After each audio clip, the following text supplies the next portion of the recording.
Hi, in this video, I'm going to show a demo of stack overruns.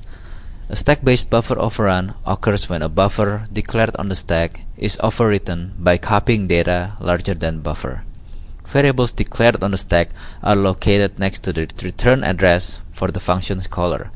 This program shows an example of how a stack-based buffer overrun can be used to execute arbitrary code.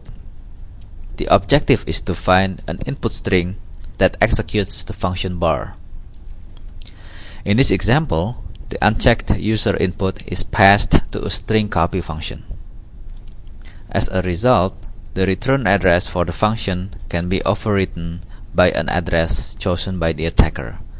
I start off printing the addresses of the two functions, foo and bar, using the printf function with the %p, which displays an address. Again, the objective of this exercise is to get the bar function to execute. We can see that only the foo function that is supposed to get executed. The foo function contains a pair of printf statements, one and the second one, that use a side effect of variable argument functions to print the value of the stack. The real problem occurs when the foo function blindly accepts user's input and copies it into a 4-byte buffer. Now I will compile the application using the Visual C++ to produce a release executable. To do so, go to Build, Configuration Manager, and under Active Solution Configuration, choose Release. Do not use the debug mode because the debug version contains checks for the stack problems and it will not demonstrate the problem properly. Now go to the command line and direct it to the location where the release mode is located. Now let's take a look at some output after providing a string as the command line argument. So let's try to run it. Stack overruns.exe. Let's input ABC. So here is the address of foo, here is the address of bar, and then here is the new stack.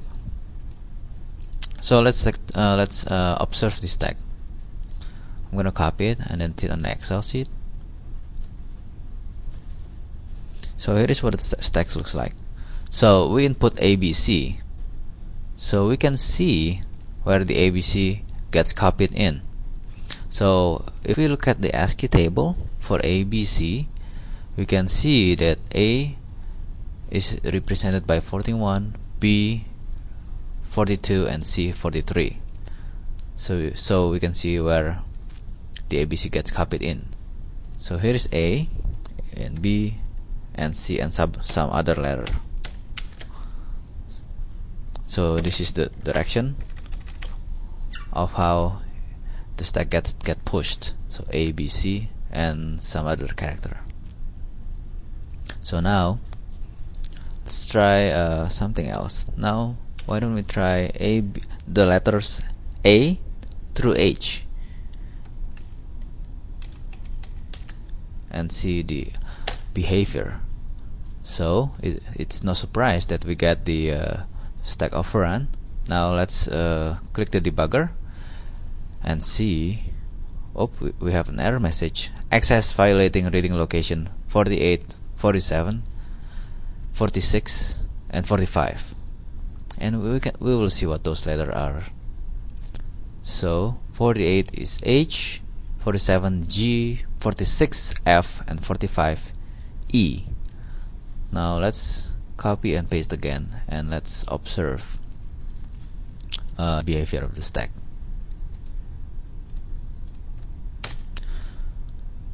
So we can clearly see that these are all the letters that we want to input.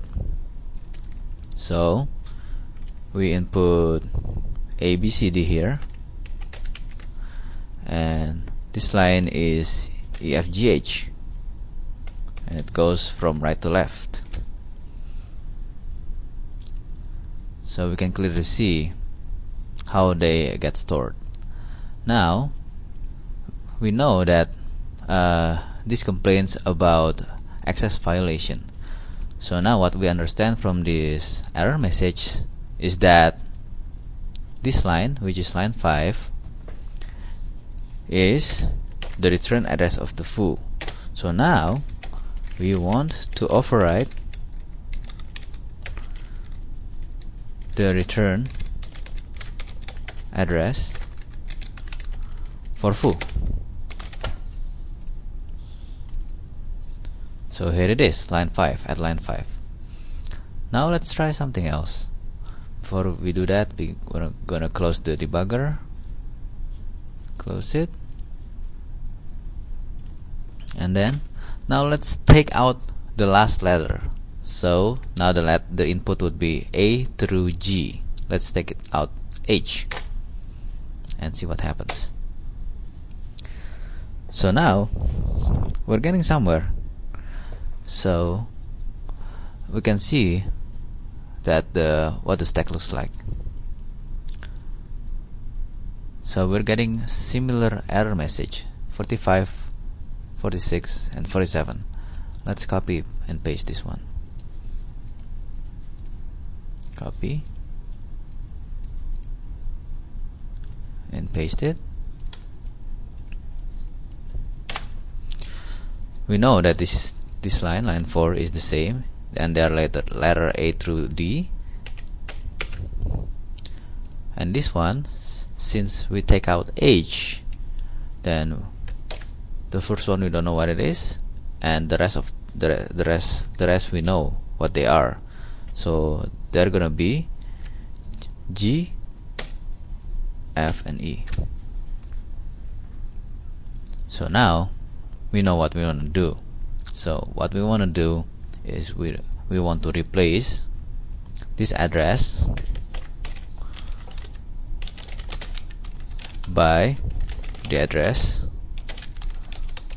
of bar, so that bar will get executed. So now let's take a look at the address of bar.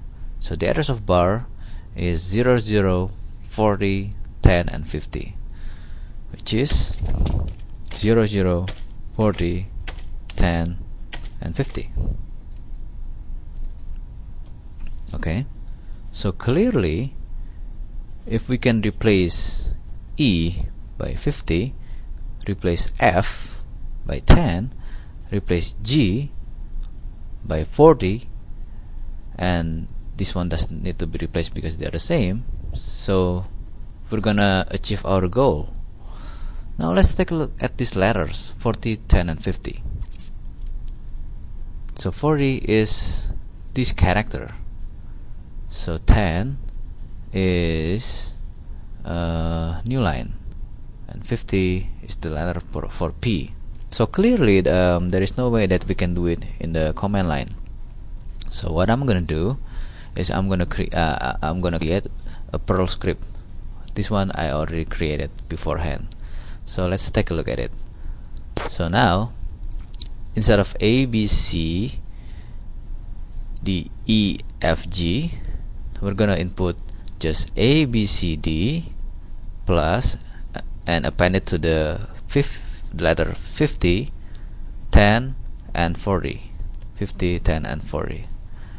Here is the Perl script. Now let's take a look at how this works. Okay, let's close the debugger.